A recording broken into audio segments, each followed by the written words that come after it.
Il y a combien de gens? On voit pas là. Bonjour.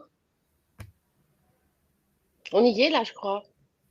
Est-ce que déjà on va faire un petit test technique juste pour s'assurer que tout va bien? Bonjour tout le monde. Est-ce que vous nous entendez bien? Si vous pouvez nous mettre un petit message dans le chat pour certains d'entre vous pour nous dire que tout est OK au niveau du son et de l'image d'ailleurs.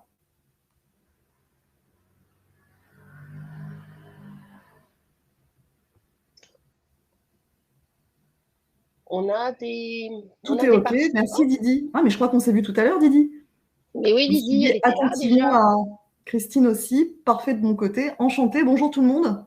Rebonjour pour ceux qui étaient là tout à l'heure pour la webconférence de Agathe. Je ne sais pas s'il y en a parmi nous qui continuent le programme avec nous. On va attendre quelques minutes le temps que tout le monde se connecte. Enfin, une majorité en tout cas. Si d'ailleurs vous avez envie de vous présenter dans le chat et puis qu'on puisse savoir un petit peu quel type de problématiques vous avez rencontrées, vous voulez déjà les noter en fait dans le chat, allez-y. Et puis ensuite, on va se présenter à tour de rôle avec, avec notre amie Oui. Hélène. Et puis moi, j'ai envie de savoir d'où vous nous regardez, parce que histoire qu'on voyage aussi, je voyage avec vous. Moi, je suis à Paris. Voilà, Je il fait suis à beau. Tel Aviv, moi, en Israël. Voilà. Donc, c'est sympa aussi que voilà, on sache on s'écoute. On attend 2 minutes et puis on est parti. Ça va, tout le monde nous entend bien? Tout est OK? Là, on est 17, je vois. Bonjour, OK de mon côté. Bonjour Naïra, bonjour Christine, bonjour Didi. Rebonjour pour ceux qui étaient avec nous tout à l'heure. Nice, Bretagne, Lille. Waouh! Faut pas Ah y- oui!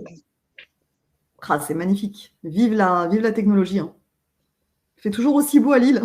Merci. C'est OK alors, ça va. On va espérer que ça continue. Euh, Bonjour est-ce qu'il y Denis. a des OK. Bonjour colmars? Zélie. Euh, je m'adresse à Tanguy. Tanguy, est-ce que vous pouvez me mettre dans le chat un lien pour que des gens arrivent à nous rejoindre? Parce que moi, je vois que Colmar, chat. Montpellier. Bonjour de Troyes. Bonjour Priscilla. Bonjour Christine. Bonjour Virginie. Bonjour tout le monde. On va y aller. Et puis après, il y aura le replay pour ceux qui ne sont pas là, qui n'ont pas eu le temps, qui sont en réunion parce que c'est lundi matin. On connaît l'histoire. Alors bonjour tout le monde. Merci. Ravi d'être avec vous encore. On continue cette journée liée à la semaine des entrepreneurs francophones, 100% digitalisée entre France, Belgique, Suisse, Israël et le Canada. Donc je suis, pour ceux qui ne me connaissent pas encore, je suis Aurore Cohen. Je suis cofondatrice de plusieurs structures, notamment une, je pense que certains d'entre vous connaissent dans le monde du recrutement, qui s'appelle CoopTime, qui est un site de recrutement participatif. Je suis très investie dans le monde de l'entrepreneuriat et de ce fait, j'ai aussi co-créé un club d'entrepreneurs qui s'appelle Time for Biz. Vous pouvez le visiter, ça s'appelle donc www.time, le chiffre 4, biz.com, qui est un club en fait d'entrepreneurs 100% dédié à la réussite des entrepreneurs justement ambitieux qui ont envie de se dépasser, qui ont envie d'y arriver et qui ont envie de réussir tout simplement. Et puis on répond à toutes les problématiques justement en lien avec l'entrepreneuriat, en lien avec les ressources humaines. Et l'idée justement de cette semaine des entrepreneurs qui va durer du 5 jusqu'au 9 juin, c'est d'avoir accès pour vous tous, pour l'ensemble des participants, à un ensemble de webinars, de webconférences dont vous avez le programme. Si vous ne l'avez pas, je peux vous l'envoyer avec grand plaisir. Et également d'accéder à 2 grands networking qui auront lieu mardi matin et mercredi matin, donc mardi de 9h à 11h qui est complètement complet. Et on ouvre un second networking mercredi matin de 9h à 11h encore une fois, et vous aurez le lien ce soir, donc restez connectés sur les réseaux sociaux. On va tout vous envoyer pour que vous puissiez avoir accès et pouvoir vous connecter le plus vite possible et vous inscrire. C'est totalement gratuit.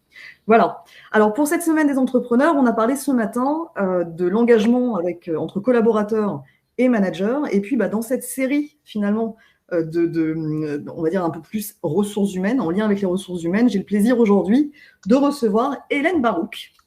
Hélène, tu es coach et formatrice. On va parler avec toi Oui. ce matin de l'absentéisme, qui est le mal du siècle, quelle que soit l'entreprise dans laquelle on évolue.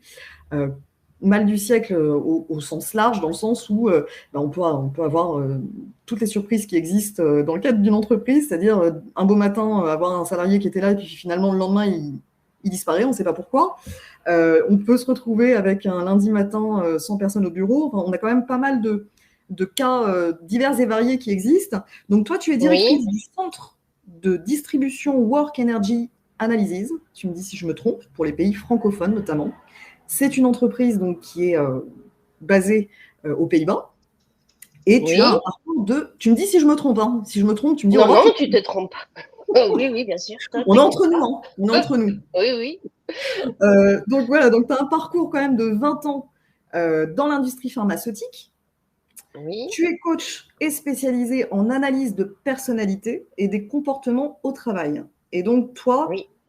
dans ton constat, tu considères effectivement que le monde fonctionne face à l'incertain, à réfléchir en fait sur comment sécuriser justement au mieux l'écosystème de l'entreprise, et ça passe justement par le fait d'engager les collaborateurs et de les fidéliser finalement, et de faire en sorte que tout le monde s'y retrouve sur son poste de travail, que tout le monde soit au bon endroit, que tout le monde soit satisfait de sa qualité de vie au travail. C'est un gros sujet, qu'on soit dans une structure à taille humaine ou dans une structure grand compte finalement.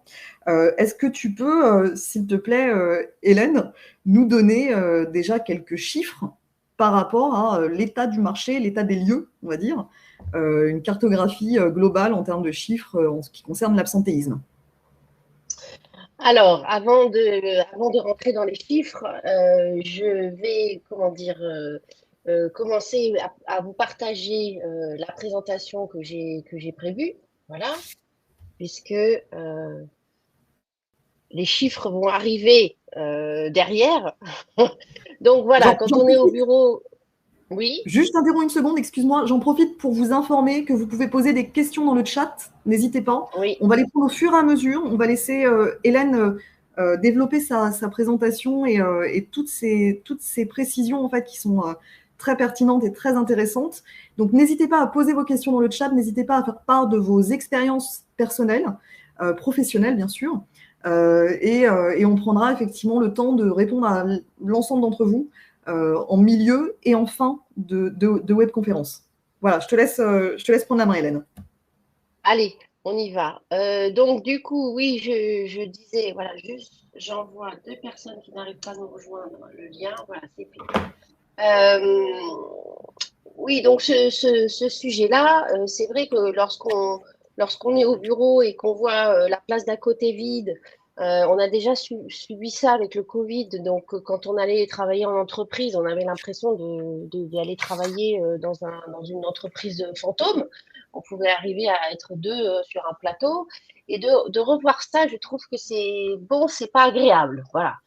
C'est pas agréable, ça donne des inquiétudes. On se dit, ben, qu'est-ce qu'il a ce collaborateur? J'espère que ça va mieux. J'ai entendu des bruits de couloir. Bref, voilà, c'est pas agréable de voir une chaise vide dans un bureau. Et pareil, quand on a une chaise vide à la maison, c'est pas agréable. Le vide, le silence, c'est pas confortable. Donc, oui, comment on peut remédier à ce mal du siècle qui est l'absentéisme? Alors bon, bah, pour comprendre ce qui se passe, on va aller voir ben, les causes de cet absentéisme. Donc, il y a deux niveaux, en fait. Il y a des motifs qui peuvent être personnels ou professionnels. Donc, bon, au niveau professionnel, on les connaît. Bon, voilà, une mauvaise ambiance, de la jalousie, de la non-reconnaissance, du dénigrement du travail fourni ou du jugement. On n'est pas à l'aise avec ça. Alors, on encaisse, et puis au bout d'un moment, on n'en peut plus. Pour peu qu'à la maison, bah, on ait des soucis de garde d'enfants, qu'on soit en plein divorce, ou que, bon, bah voilà, on vient d'accoucher. Bref, vous avez compris, quand on mélange les problèmes perso et les problèmes pro, au bout d'un moment, la cocotte minute, elle peut plus. Elle explose. Et donc, eh ben, on se retrouve à être empêché d'aller travailler parce que notre esprit n'est plus disponible ou notre corps fait mal et on se retrouve bah, voilà, à être un peu, j'allais dire, oui, mais entre guillemets, handicapé et on n'arrive plus à aller travailler.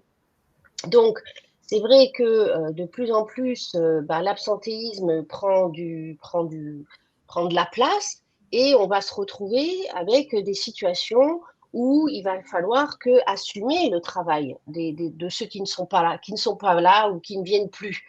Donc, ça surcharge les personnes qui sont là et qui sont encore aptes à travailler. Et du coup, bah, on va avoir un effet boule de neige qui va créer que bah, dans l'entreprise, il va y avoir des ressources présentes, mais qui peuvent, du jour au lendemain, être absentes. Donc, c'est vrai que l'entreprise et les dirigeants de l'entreprise doivent concilier à la fois la chèvre et le chou pour que, ben, pour qu'il y ait encore du monde qui vienne travailler. Donc, vous voyez, donc, à partir du moment où il y a ces deux genres de motifs professionnels ou personnels, il y a des choses qu'il va falloir mettre en place. Donc, les chiffres, les voilà. Donc, alors moi, c'est en France, hein, donc dans les autres pays, je ne sais pas, mais en tous les cas, le mal du siècle, ben, peut-être qu'il se répand un peu partout. Donc, l'augmentation de l'absentéisme en France, en 2020, c'était 24%, c'est les seuls chiffres que j'ai trouvés. Donc, on peut imaginer qu'en 2023, soit ils ont baissé ou soit ils ont augmenté, mais je pense qu'ils ont plutôt augmenté, malheureusement. 25 jours d'absence par salarié en moyenne, c'est énorme. Ah oui, Et effectivement. 26% des salariés évoquent une baisse de leur niveau d'engagement. Donc là aussi, c'est je viens bosser, mais ne m'en demandez pas trop, hein, parce que je suis fragile, soit par les motifs perso ou pro, mais en tous les cas aussi par la charge de travail peut-être. Donc ne m'en demandez pas trop, et donc le niveau d'engagement baisse aussi. Donc, face à des chiffres pareils, il faut réagir parce que sinon, ça va pas aller. Alors, alors, s'il y a des personnes qui sont intéressées pour calculer le taux d'absentéisme dans leur entreprise, bon, ben voilà, c'est pas compliqué. C'est le nombre de jours d'absence ou d'heures, hein, pendant une période fois le nombre de jours théoriques ou d'heures pendant la même période. Et donc, vous avez le taux d'absentéisme. Bon, par exemple, un taux d'absentéisme de 4% est plutôt normal et qu'un taux supérieur ou égal à 8 est plutôt alarmant. Voilà. Donc, vous avez là une échelle pour vérifier si vous êtes dans le bon taux ou le mauvais taux de présence. Ok, nombre de jours fois nombre de jours théoriques. Oui, Ok, le nombre de jours, oui, d'absence fois le nombre de jours théoriques ok, ok. de présence. Par exemple, c'est, je ne sais pas, un exemple, le nombre de jours d'absence. Alors, c'est par rapport au nombre total de jours d'absence dans l'entreprise. La RH doit avoir le total des gens qui ont été absents dans l'entreprise, multiplié par le nombre de jours théoriques, c'est-à-dire normalement, voilà, s'il y a des vacances scolaires ou de rentrer ces chiffres-là dans ce nombre-là et de le multiplier par le nombre de jours. Et du coup, ça donne un pourcentage. Voilà. Ok, ok. Alors, les conséquences de l'absentéisme, donc ça, évidemment que ça devient une problématique pour l'entreprise. Et du coup, bah, alors quelles sont pour l'entreprise les conséquences? Bah, évidemment, il y a un affaiblissement de la productivité et de la performance de l'entreprise, plus évidemment peut-être une baisse de chiffre d'affaires. Ensuite, il y a un impact sur les équipes de travail et la motivation des autres salariés, comme je vous le disais. Parce que évidemment, bah, oui, je fais le travail de Bernadette, mais enfin, moi, je suis pas plus payée et j'ai multiplié mon nombre d'heures. Donc, bon, voilà, après, c'est pas ce genre de questions. L'entreprise aussi, pour pallier à l'absentéisme, va peut-être dépenser de l'argent pour remplacer les effectifs. Alors, soit par des prestations d'intérimaires, soit par des CDD. Donc, voilà, il va falloir investir, il va falloir former les gens qui arrivent. Ensuite, il va y avoir, ben, comme je vous disais, une comment dire, on passe les tâches des gens absents sur les autres têtes qui sont présentes. Donc, bah, du coup, c'est pas très apprécié et surtout, ça peut mettre en burn-out bah, les personnes qui sont là ou alors elles décident de partir. Et puis, ça crée aussi des retards sur des commandes si on est dans une entreprise à prestation de service. Donc, bon, voilà, le coût de l'absentéisme en France, donc, c'est 25 milliards d'euros, soit vraiment 3 500 euros annuels par salarié ou environ 7% de la masse salariale. Donc, Voilà, Je me permets c'est un juste, sujet. Oui, je t'interromps une seconde parce qu'on a une petite oui, question dans le chat qui me semble pertinente. On me oui, dit, on nous dit, Amélie, qui nous dit, c'est pas diviser plutôt que multiplier pour mesurer le taux d'absentéisme. Et je oui, pense je pense qu'elle a qu'elle est dans raison. le vrai. Je pense qu'il y a une coquille. Oui, oui, oui, il y a une coquille, Amélie. C'est quand j'étais en train de raconter, j'ai dit, bon, c'est bizarre ce que je raconte, mais oui, tu as raison, Amélie, donc C'est c'est confirmé. divisé. C'est Oui, confirmé. Et on a Florence au passage qui nous dit, dans mon entreprise, avec la norme ISO 9001, un indicateur oui, RH de surveillance est l'absentéisme avec un taux fixé à 3%. ok, d'accord. Eh ben, Voilà, c'est un peu alors c'est ça. bien parce que on a vu que 4%, c'était bien, et que 8, c'était alarmant. Donc 3%, c'est voilà, On reste dans les clous.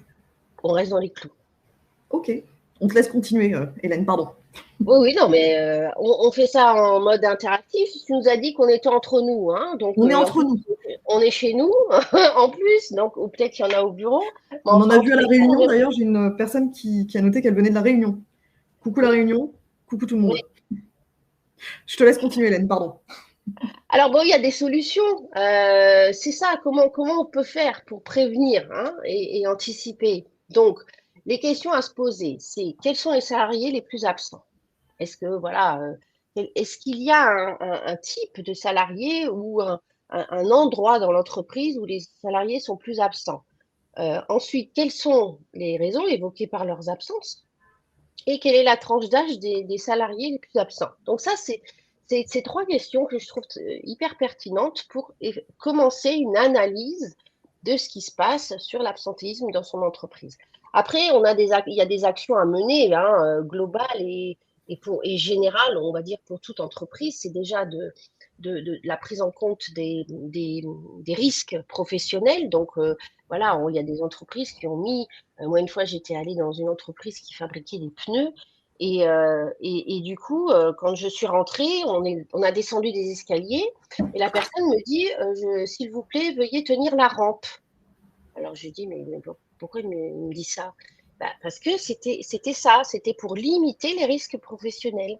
Donc, si je me cassais la figure dans l'escalier, ben voilà, tous les collaborateurs avaient une nouvelle façon de se déplacer dans l'entreprise pour éviter les risques professionnels et aussi pour éviter que ben, il y ait des accidents du travail. Donc voilà, c'est ça que ça veut dire.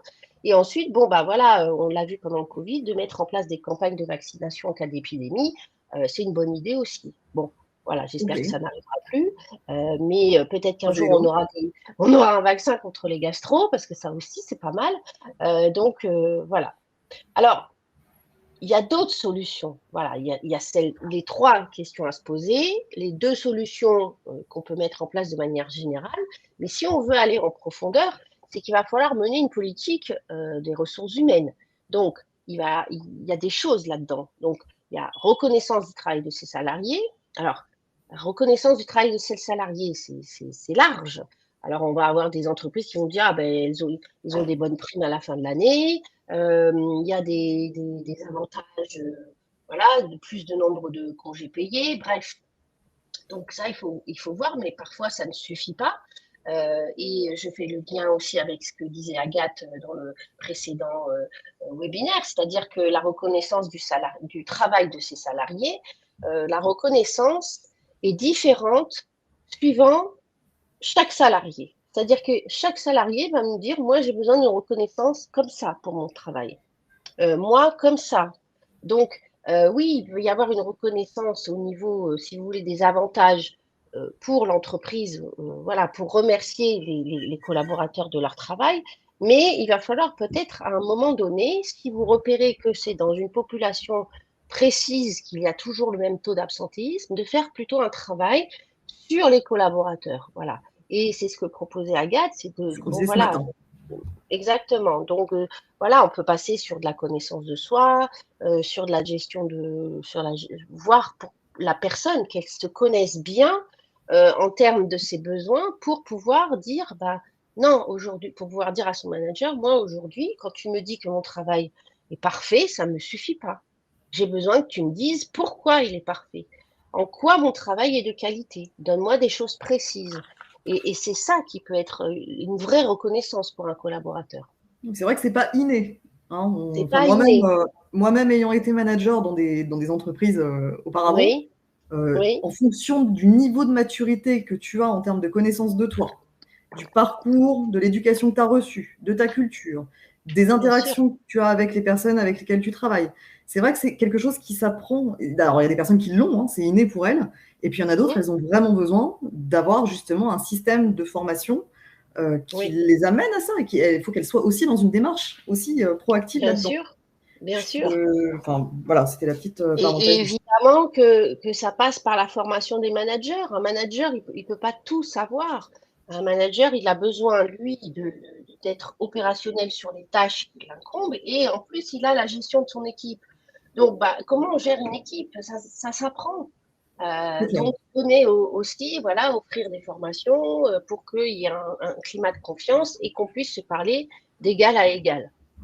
Ok. Alors après, donc mener une politique des ressources humaines. Ensuite, bah, ça va être là, voilà ce qu'on dit, hein, c'est-à-dire écouter, communiquer et motiver chaque salarié pour récolter leur avis sur leurs conditions de travail, leur ambiance de travail et leurs sources de motivation. Juste une chose, on a Florence qui Oui, nous dit dans le chat, lorsqu'il existe dans l'entreprise, pardon, virgule, s'appuyer aussi sur le CSSCT. oui, bien sûr. Bien sûr, ça c'est C'est une toutes base ces aussi. choses-là qui sont mises en place. Donc oui, bien sûr, c'est ça. Ok. Alors après, on a aussi s'entretenir avec le salarié après une absence, bah, voilà, pour savoir dans quel état d'esprit il revient, voilà, mesurer sa motivation à reprendre le travail. On va l'informer de ce qui s'est passé pendant son absence. Et puis aussi, on va lui dire, bah, est-ce que tu as des besoins pour t'adapter à ton poste, à ta tâche de travail, à tes horaires ou encore à tes objectifs? Bon, ça, c'est très bien, ça aussi. Hmm. Donc, vous voyez que quand une personne revient ou pour éviter qu'elle parte, il y a des choses à mettre en place. Et c'est compliqué. Et ensuite, on a à veiller à l'engagement des salariés. Donc, il va falloir travailler sur la cohésion, sur le travail, le collectif dans l'entreprise, et puis aussi donner des perspectives, des opportunités de développement avec des formations, un vrai plan de carrière. Et les managers ont un rôle primordial à jouer là-dedans et aussi proposer des espaces d'échange en privé. Alors, bon, je ne sais pas si vous, mais on court après le temps. C'est-à-dire que, voilà, on n'a pas de. Hmm. Aujourd'hui, un manager, il est souvent absent. On le sollicite, on lui écrit, il répond pas des mails. Donc, il faut prévoir des moments. Oui, Surtout, oui, je me permets juste de faire encore oui, une parenthèse, surtout avec le télétravail qui a été instauré, euh, exactement. tous les métiers qui ont été finalement digitalisés, où on se retrouve dans une dynamique où voilà, on se Oui, croise plus qu'on se voit. oui, Et c'est vrai qu'il y a quand même il y a une technique de management à mettre en place qui est différente, qui doit s'adapter.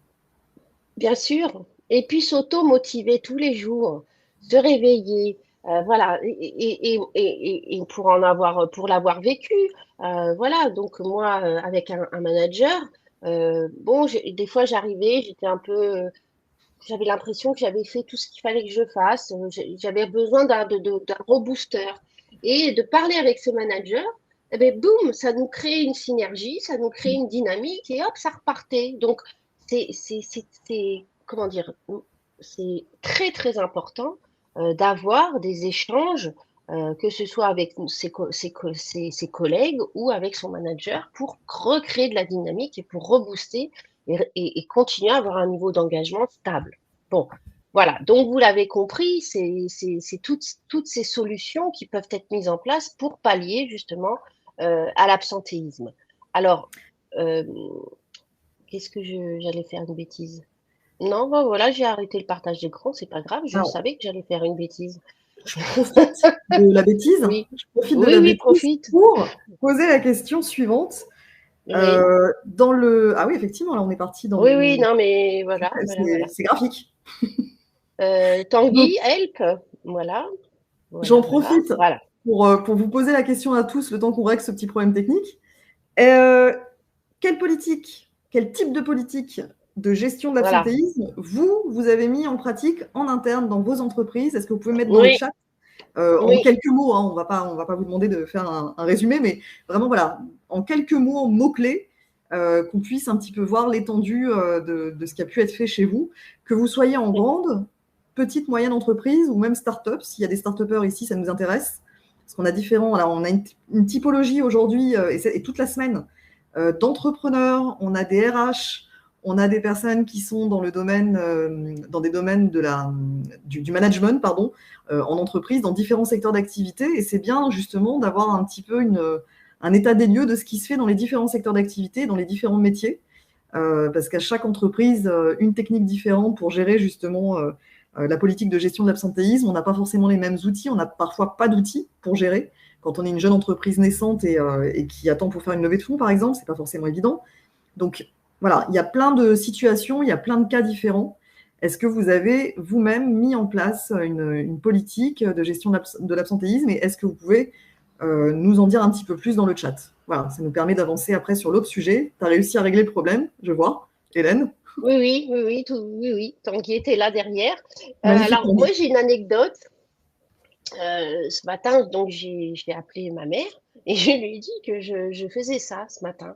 Et elle me dit, ah bah tu sais, c'est marrant parce que moi, quand j'ai commencé à travailler pour les laboratoires Servier, et ben, au début de la création de l'usine, Monsieur Servier avait mis en place quelque chose pour justement pallier au problème d'absentéisme à l'usine. Et donc, il était vachement d'avant-garde parce que, alors, il avait créé des horaires libres. Ensuite, il avait créé du covoiturage. Et la, la liberté, un jour, voilà, la personne, elle est là, elle travaille sur ça et elle a envie d'aller aider la cuisinière, et ben elle y allait. C'est-à-dire que ils avaient la liberté de changer de tâche. À un moment, voilà, ils prévenaient évidemment, hein, et il y avait cette circulation entre les tâches. Et du coup, l'absentéisme, au début, il était, je crois, de 12%, il est arrivé à 1%. Donc, vous voyez, en fait, pour gérer l'absentéisme, c'est quelque chose de, comment te dire, de purement intelligent, de la bonne intelligence. Voilà, dire C'est de la aujourd'hui, proximité.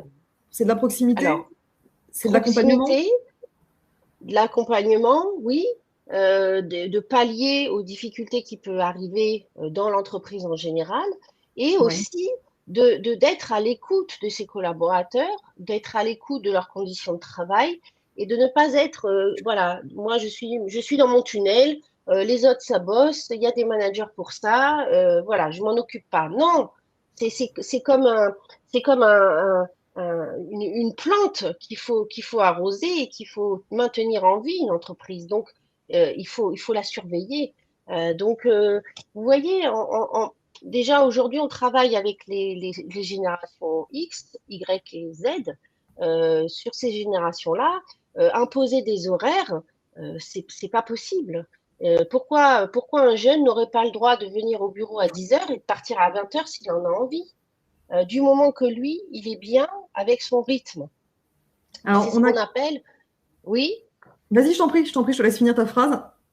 oui, c'est ce qu'on appelle aujourd'hui le job crafting aussi, c'est-à-dire c'est créer les conditions optimales au travail de ses salariés. Et on va en parler évidemment.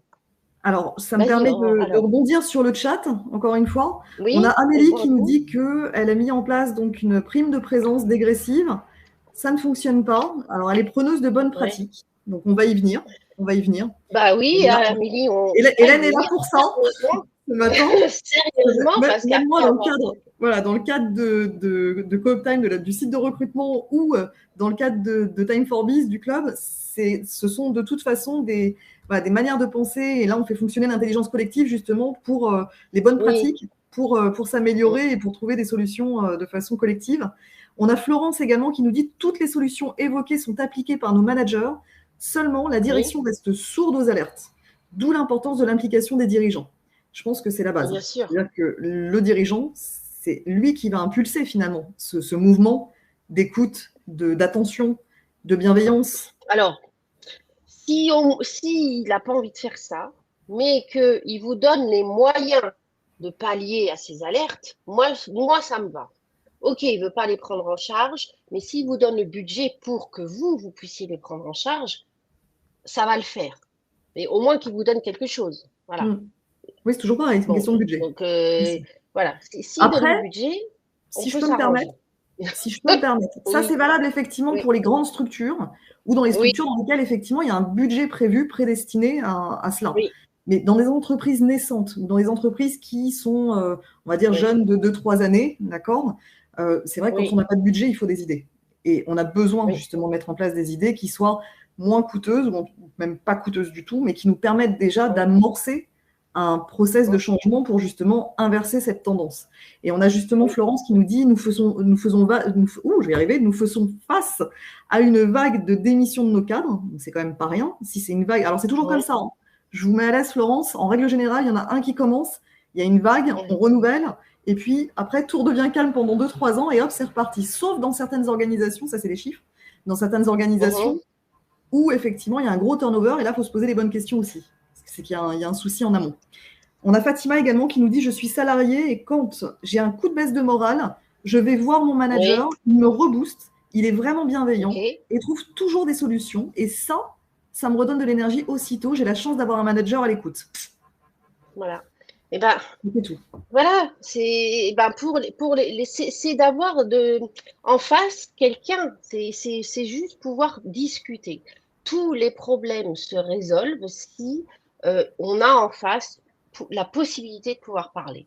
Et même si dans les petites structures, comme tu disais, Aurore, moi, le conseil que je donnerais, c'est aux dirigeants de rester bien vigilants, de surveiller comme de l'eau qui bout sur le feu pour pas que ça déborde, surveillez l'eau. L'eau, c'est vos collaborateurs. Surveillez le feu. Surveiller Oui. le feu, ça veut dire surveiller les conditions de travail, surveiller la charge de travail, surveiller l'ambiance au travail. C'est ça votre rôle. Prendre la Et vous température. verrez que C'est ça. l'eau prend la température. Alors, il peut y avoir de temps en temps des coups de trucs où on monte le volume, on monte le gaz pour que l'équipe soit plus productive. Mais il faut savoir aussi la rebaisser. Dire, OK, les gars, vous avez été super là pendant cette période, on en avait besoin. Maintenant, vous pouvez relâcher la pression. Donc, voilà, horaire libre pendant cette période-là. Je ne sais pas, augmenter les jours de télétravail, prenez-les à votre guise. Voilà, c'est ça. C'est une prise en charge humaine euh, tous les jours. Voilà. C'est On a vraiment Florence. garder cette image de l'eau qui bout sur le feu. Alors, C'est une c'est prise en vrai, charge c'est vrai, humaine. c'est vrai, mais c'est vrai que c'est aussi c'est un vrai sujet. Tu as totalement raison. Moi, je te rejoins à Oui, 200%. Après, effectivement, chaque entreprise a des problématiques spécifiques. Et c'est là où, bien justement, sûr. ton outil est intéressant. On va en parler après. Mais en tout Oui, cas, on a Florence aussi qui nous dit dans le chat, qui complète en fait son précédent message, qui nous dit intéressement, participation, plus formation sécurité, plus espace de pause repas sympa, plus relation avec oui, CSSCT et médecine du travail. Voilà, donc il y a un ensemble de choses qui sont mises en place, mais finalement, il n'y a bien rien qui se sûr. passe, apparemment, de ce que je comprends, de ce qu'on comprend. Oui, Donc, effectivement, il faut creuser. Je pense que ça serait intéressant que vous ayez un échange peut-être en off aussi pour en parler, bien parce que sûr. ça peut être intéressant. Et on a Christine Oui, également qui nous dit oui. le choix des horaires n'est pas applicable pour toutes les entreprises. Exact. Non, bien sûr. Euh, Exemple, je suis gérante d'un réseau de crèches. Ok. Et effectivement, c'est vrai qu'on ne peut pas le faire partout. On a aussi des structures dans lesquelles il y a des horaires fixes. On est obligé parce qu'effectivement, on a des impératifs d'ouverture et de fermeture à des horaires bien spécifiques. Oui, Donc, en effet, il faut s'adapter en fonction de ce qui est possible de faire et choisir ses collaborateurs aussi en fonction de leurs valeurs, bien je sûr. pense. C'est vraiment Oui, une bien sûr, bien sûr. question de recrutement aussi en amont, de bien Hum, choisir la personne qui colle aux valeurs d'entreprise. Mais ça, c'est encore un autre travail. oui, Ça va avec. oui, oui, oui. Mais voilà, comme je mets sur cette phrase, tout ça, c'est très beau sur le papier. Mais par où on commence? Et s'il y avait quelque chose qui nous permette de surveiller cette eau qui bout de manière, comment dire, individuelle, pour que au niveau global, l'eau ne bout pas. Si on prend chaque bulle dans l'eau et on va voir, tiens, toi, tu boues à cette température-là, tandis qu'il y en a une autre qui bout pas et qu'on puisse vraiment surveiller de manière globale ce qui se passe dans l'entreprise, ce serait super. Et donc, on y arrive. C'est-à-dire que la solution, pas la solution, mais disons que la chose que... Oh, bah, qu'est-ce qui se passe là? Pardon. La chose qu'on a voulu, comment dire, importer des Pays-Bas, justement pour pouvoir pallier à ce genre de problème en entreprise, il y a un rêve à réaliser aujourd'hui. Le rêve à réaliser, c'est ce que vous voyez sur les photos. Mais comment réaliser ce rêve? Parce que tout le monde s'y attelle à vouloir réaliser ce rêve. On le voit dans les commentaires, dans le chat de chacun. Donc, je vous propose de voir ce que c'est Work Energy Analysis. Et quand on l'a importé des Pays-Bas, on s'est dit, tiens, ça c'est quelque chose qui n'existe pas en France dans la prise en charge individuelle des conditions de travail et de pouvoir mesurer justement le taux d'engagement, les endroits où le collaborateur a du stress dans son écosystème, la répartition de ses tâches. Voilà, donc c'est ça que je vais vous montrer. Juste avant que tu introduises, c'est vrai que je me permets quand même de rebondir là-dessus. C'est un outil que je ne connaissais pas, que j'ai découvert grâce à Hélène justement. Moi qui suis dans le monde des RH depuis quelques années quand même et dans le monde du recrutement, qui est un site de recrutement participatif, et on travaille avec beaucoup d'entreprises comme ça de part et d'autre, il est clair que c'est un outil qui permet vraiment d'accélérer en termes de visibilité et en termes d'anticipation. Quand on a besoin de structurer une équipe, mais qu'on a aussi besoin de la fidéliser, et qu'on n'a pas envie justement que cette équipe file chez notre confrère de la rue d'en face ou que la personne disparaisse tout simplement et qu'on n'ait plus de nouvelles d'elle, c'est vrai que c'est un sujet qui est quand même pas négligeable. Et je vais juste, avant que tu commences, Hélène, prendre le petit message qui a été noté par Keloum aussi dans le chat, qui dit, c'est Keloum, Keltoum, pardon, Keltoum, désolé d'avoir écorché le prénom. Je suis formatrice dans les métiers de la propreté. Le plaisir au travail est une valeur fondamentale pour moi. À défaut d'avoir des managers motivants et bienveillants, je les aide à donner du sens à leur travail, ça rejoint ce que tu vas exprimer, et à trouver des moyens de se motiver pour trouver plaisir à travailler malgré le manque de bienveillance du manager et du client. Voilà, ça plante le décor. Merci Keltoum pour le message et pour l'indication. C'est vrai que vous regardez, on est sensible aux conditions de travail, on est sensible à la communication qu'on a avec nos interlocuteurs dans notre écosystème au travail. Oui, il y a des conditions matérielles, financières qui sont importantes, mais dans chacun de nous, quand on fait un travail qui nous plaît, on peut de temps en temps faire l'impasse sur ces conditions matérielles. Ce qui motive et ce qui donne envie de se réveiller le matin, c'est de retrouver un collectif, c'est de faire ce qui nous plaît et c'est d'être considéré. Voilà. Après, je pense que le reste, ça vient, ça se discute. Le côté matériel, ça se discute. Si vous faites du bon boulot, normalement, ça devrait aller. Si l'entreprise dans laquelle vous travaillez a des moyens, ça devrait aller. Tu as bien fait de dire normalement. Oui, normalement. Ton père. Tout existe, tout existe. Normalement. Hélas. Bon. Alors, là, je vais vous présenter la méthode donc, qui s'appelle Work Energy Analysis. Dans quel cas prescrire cette méthode? Bon, il y a, comme on avait dit, Aurore, une fin de période d'essai. Vous avez un collaborateur, voilà, il arrive à la fin, vous l'engagez, et ben d'avoir un retour sur ce qu'il a vécu, ce qu'il pense et comment il s'est organisé pendant sa période d'essai, c'est pas mal. Puisque vous allez investir sur sa tête. Donc, autant en être sûr. Ensuite, il peut y avoir aussi 3 mois après une prise de poste pour un manager. Voilà, il prend son poste, 3 mois après, on fait le bilan. Comment il s'en est sorti? Est-ce qu'il arrive à gérer ses différentes tâches? De quoi il a besoin pour avoir ses conditions de travail optimales? Sur quoi il a besoin de travailler aussi au niveau perso? Et là, je rejoins aussi le webinaire d'avant d'Agathe. C'est très important d'avoir une bonne connaissance de soi pour savoir qui on est au travail et aussi d'avoir une bonne connaissance de soi, mais professionnellement. C'est-à-dire, je sais qui je suis. Maintenant, j'ai besoin de savoir de quoi j'ai besoin pour bien travailler. Donc, d'avoir une vue opérationnelle sur son travail. C'est intéressant aussi de déployer cette méthode dans le cas d'absentéisme. Voilà, vous constatez de l'absentéisme, c'est toujours la même personne. Vous avez eu beau l'écouter, elle est allée voir le psy, elle a pris des médicaments, elle revient, boum, au bout de 15 jours, elle se réarrête. Qu'est-ce qui se passe? Bon. Ensuite, peut-être quand vous constatez en tant que manager ou même dirigeant une baisse de régime de vos équipes. Alors, c'est quoi une baisse de régime? Ça commence à s'absenter, ça arrive en retard, ça part avant l'heure, il y a des plaintes. Oh là là, en ce moment, c'est dur, j'arrive pas à venir bosser, j'ai des enfants qui sont malades. Voilà, donc pourquoi pas aller sur ces personnes qui vous livrent des signaux faibles pour l'instant, dans la plainte, voir un petit peu plus, d'explorer en profondeur ce qui se passe. Et puis, dans le cas aussi où un manager veut redynamiser son équipe, hein, il y a une baisse d'énergie, parce que là, vous allez voir, on va faire des choses sur l'énergie. Il y a une baisse d'énergie, on veut voir où est cette baisse et à quoi elle est rattachée. Voilà, donc cette méthode, la prescription sur ce genre de cas est bonne.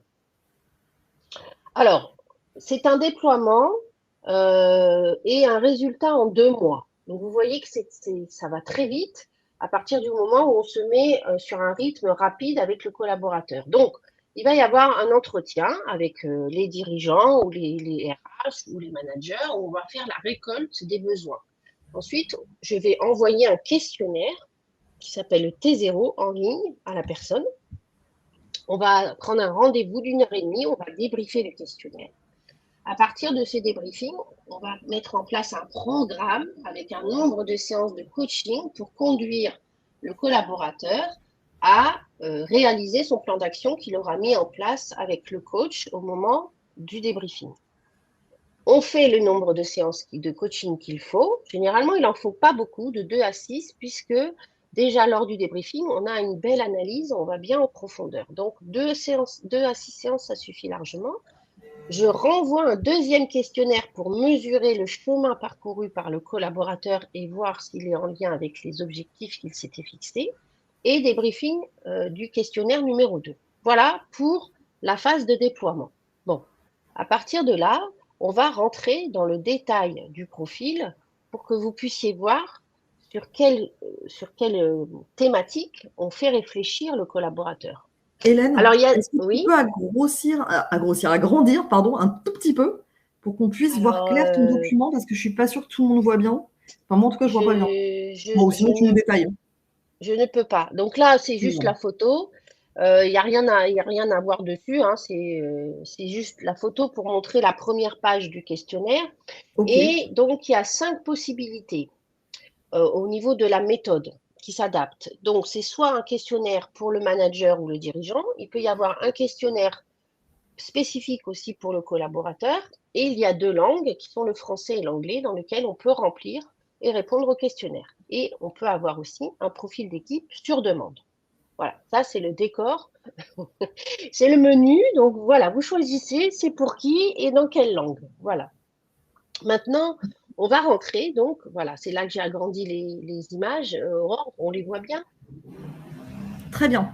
Oui, voilà. On va rentrer là dans le questionnaire, dans cette méthode, pour voir qu'est-ce qu'on interroge. Donc, la première chose qu'on va venir interroger, c'est la mesure du niveau d'engagement du collaborateur. Bon, bah ça, le niveau d'engagement, c'est hyper important. Et d'ailleurs, c'est Arnold Baker, donc, qui est un chercheur, qui toute sa vie a travaillé sur comment mesurer le niveau d'engagement dans l'entreprise. Bon, il a créé l'échelle de l'engagement.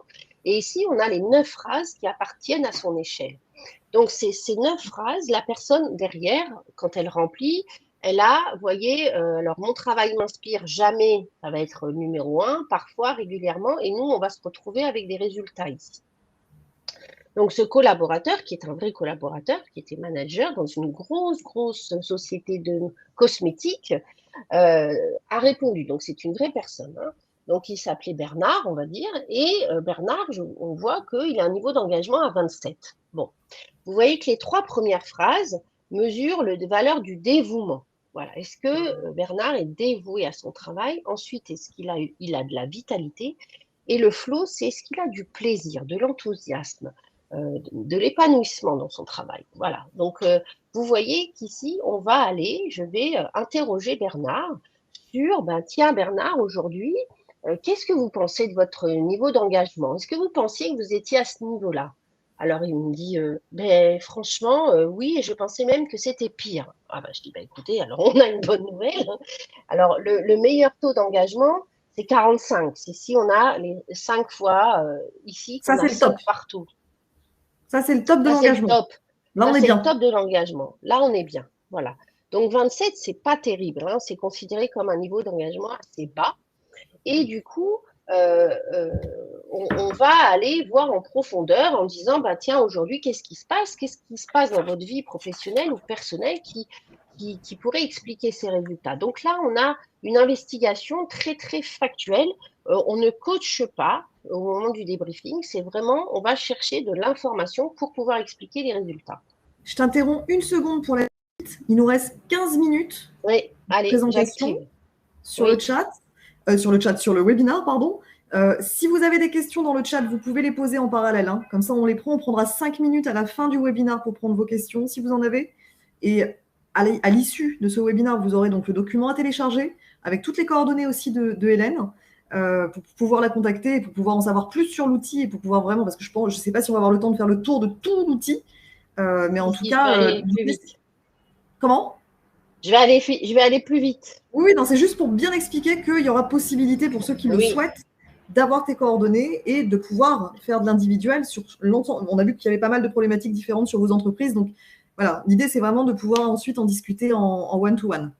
et Je te laisse l'idée continuer, Hélène. aussi, c'est que voilà, on est toujours plus confiant d'acheter ce qu'on sait qu'on achète. Donc, moi, à la fin du webinaire, je vous offre un profil pour une personne de votre choix dans votre entreprise.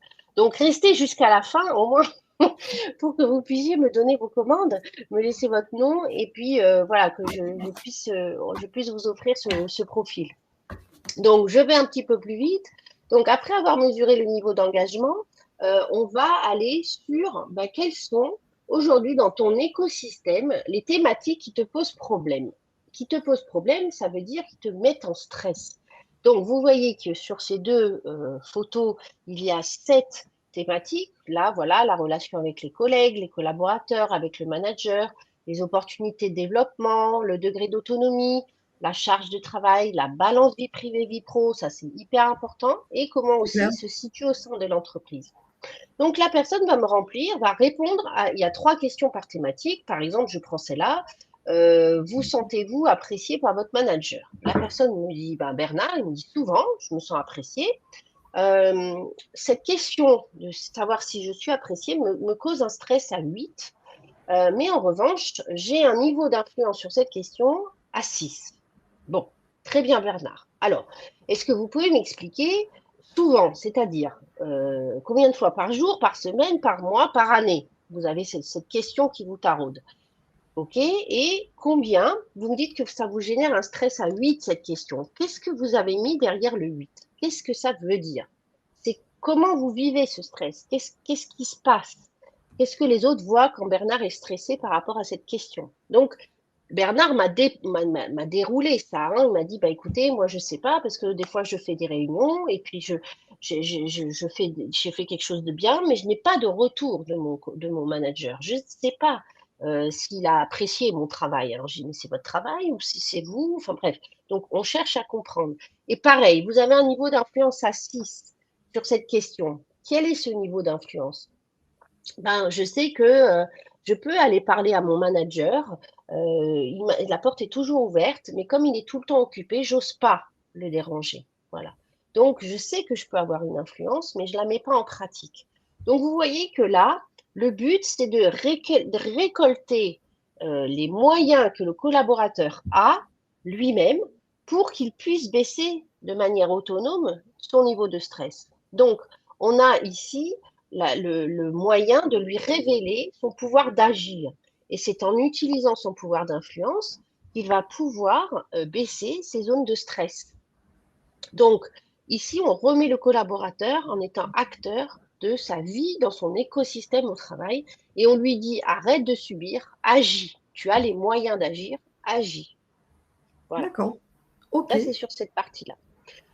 Là, on a un moment, on se pose pendant les débriefings et on dit, voilà, qu'est-ce que Bernard t'a retenu de ce qu'on a raconté sur ton niveau d'engagement et qu'est-ce que tu as envie de marquer sur l'analyse de stress. Donc, on prend un temps où on se pose pour pouvoir, pour que la personne marque, écrive avec ses mots à elle ce qu'elle veut garder en mémoire. Et là, on arrive sur l'analyse de ses tâches quotidiennes.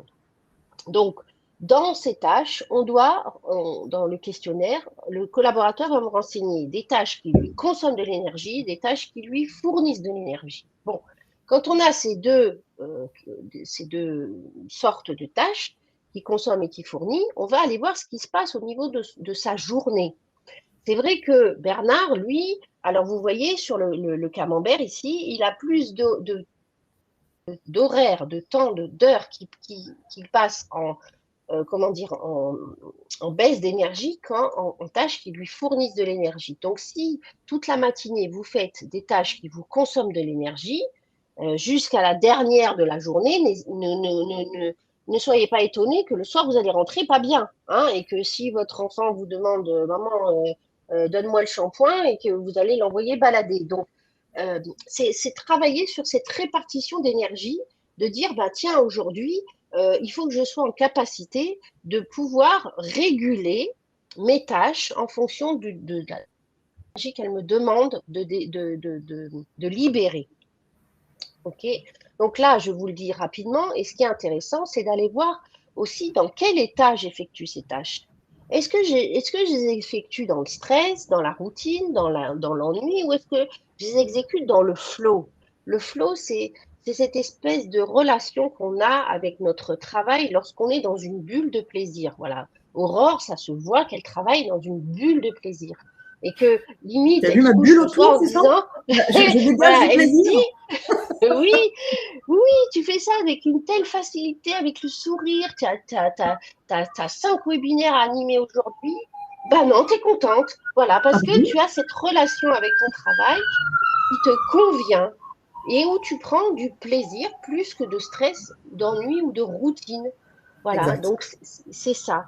Et c'est de comment une tâche qui me demande qui me donne de l'ennui, qu'est-ce que c'est? En fait, c'est une tâche où vous êtes plus compétent, limite trop compétent, par rapport au challenge que cette tâche représente pour vous. En fait, elle vous apporte rien. Vous savez tellement bien la faire que vous ne dégagez pas de plaisir ou alors un challenge qui vous permet de dire, tiens, je gagne en compétence aujourd'hui, peut-être que l'année prochaine, je vais pouvoir postuler à un poste plus haut. Voilà, ça ne Hélène, dégage rien. Donc, oui. je t'interromps parce qu'il nous reste très exactement 8 minutes avant la clôture de cette webconférence. C'est Oui, très clair. Moi, j'ai plein de questions qui me viennent, mais je ne vais pas pouvoir te les poser là, je te oui, les poserai en off et je vais inviter tous les oui, participants qui auraient éventuellement d'autres questions à te poser sur le déroulé à télécharger la présentation parce que malheureusement, on ne peut pas aller au bout. C'est bien dommage, mais c'est pas grave. Ça veut dire que vous aurez un temps privilégié avec Hélène pour en parler avec elle directement. Donc ça, c'est top. Parce qu'elle est passionnée aussi par ce qu'elle fait, donc elle l'exprime très très bien. Elle peut en parler aussi, comme moi, quand je suis passionnée, je peux parler voilà, du sujet pendant un long moment. Donc du coup, je vais juste répondre à Florence qui dit « Nous réalisons un baromètre social tous les 3 ans. Cette méthode en est un mini ?» Point d'interrogation. alors, ça va être un baromètre pas global de ce qui se passe dans l'entreprise, mais plutôt un baromètre individuel. Par exemple, vous avez dans un service en particulier des gens qui vont s'absenter beaucoup, ça va vous donner, oui, comment dire, une idée de ce qui se passe dans ce service et surtout d'identifier les vraies problématiques. En fait, le baromètre, il va vous donner une photo. OK, alors voilà le baromètre, je suis à tant d'absentéisme ou à tant de qualité de vie en deçà du nombre qu'il faudrait. Bon, OK, vous avez ce baromètre, très bien, vous avez la mesure impeccable. Mais vous faites quoi après? C'est ça la question. C'est bien beau d'avoir un chiffre, mais vous en faites quoi? Donc Ouais. ici, c'est la suite. C'est dire, bon, bah tiens, voilà, on a un baromètre catastrophique, surtout sur ce service-là. Allons voir avec la méthode, qu'est-ce qui se passe au niveau individuel. S'il y a 5 personnes dans ce service, qu'on les interroge, qu'on fait ça, et que vous voyez que ça remonte, bon, bah ça va faire des répercussions partout et sur quelque chose de pérenne. Euh, Comme je dis, dans l'entreprise, voilà, quand on est DRH ou même manager, on va récolter les symptômes des gens. Les symptômes, c'est quoi? C'est les plaintes. C'est les plaintes et c'est l'absentéisme ou les arrêts de travail. Bon, on se dit, bon, ben, ok, alors on fait quoi là? Bon, ben, je sais pas. Et ben, en fait, WEA, c'est ce qui va aller, vous allez chercher les vraies causes. OK? Ah bah, alors, il s'absente parce qu'il n'a pas des bonnes relations avec son manager. Il a des tâches tous les jours qui lui plombent une énergie pas possible. Et ensuite, et c'est pour ça qu'il a un niveau d'engagement un peu descendant. Bon, bah, une fois que vous avez identifié les vraies causes et que moi, je travaille avec ces personnes sur, bah, allez, je vais l'emmener chez le kiné, je vais le remettre en forme par les séances de c'est la même chose que la métaphore. Et une Tu fois es en qu'il va train de être nous dire, revenu en tu es forme, en eh train ben, de nous il va dire, être performant. Bah oui, tu es en train de nous dire oui, qu'il faut consulter le bon praticien pour réussir à exactement. mettre en place une Oui, dynamique qui fasse que l'entreprise guérisse petit à oui, petit. C'est ça, c'est le oui, médicament oui, finalement de l'entreprise. oui.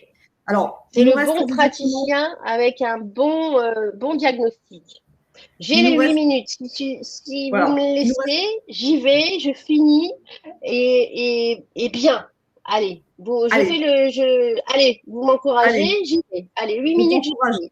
Vas-y, vas-y Hélène, on est tous là, Donc, on te une supporte. On fois est là. allez, on y va. Une fois que j'ai discuté avec Bernard, bon, bah, j'ai dit, OK, Bernard, allez, on va passer aux choses sérieuses. Maintenant, vous allez faire votre plan d'action. Donc, vous avez identifié quelles sont les activités qui vous causent du stress, de la tension, de la routine. Quelles en sont les causes? Quelles en sont les raisons? Pourquoi ça vous crée ça? Bon, et quelle action vous voulez mettre en place pour que justement ça s'améliore? Donc, il marque, il marque, il marque, il réfléchit. C'est un moment où ça bosse, hein, je peux vous dire. Ensuite, on a dit, bon, maintenant que vous avez fait ça, on va élaborer le plan d'action, pour que vous gagniez un peu plus d'énergie dans votre vie. Quelle activité vous allez faire en plus pour gagner plus d'énergie? Comment vous allez faire? Et la même chose, qu'est-ce que vous allez faire en moins pour perdre moins d'énergie?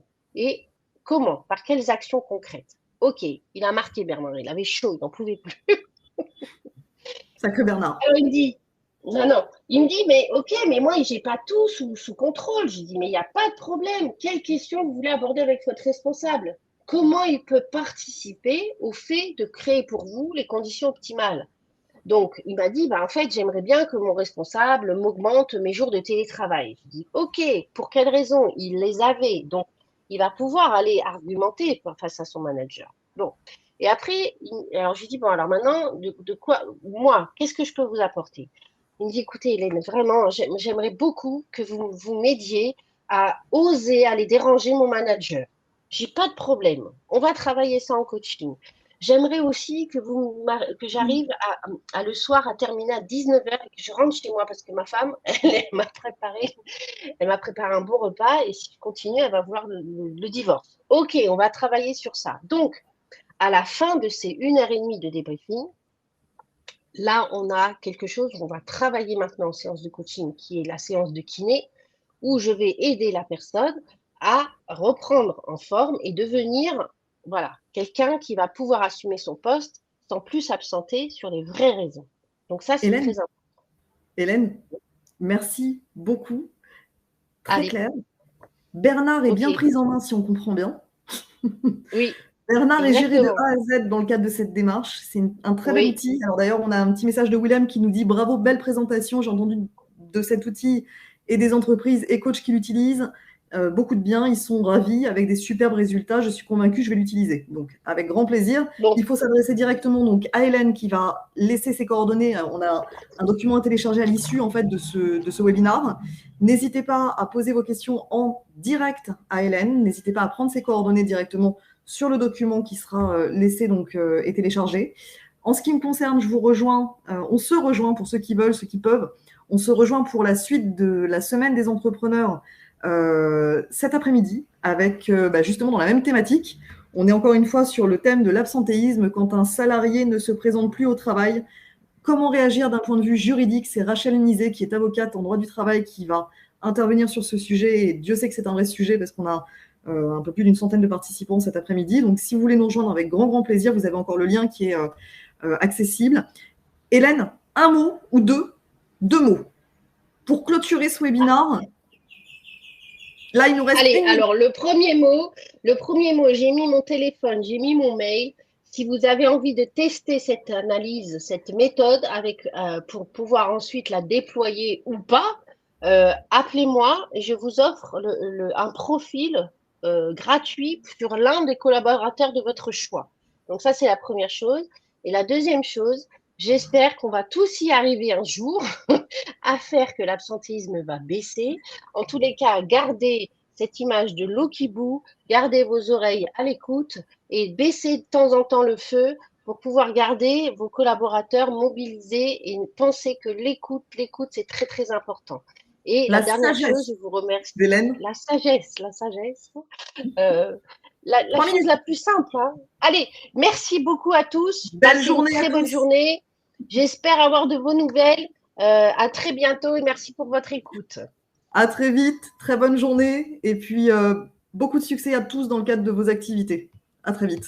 Merci. Au revoir. Merci. Merci Au Aurore. revoir.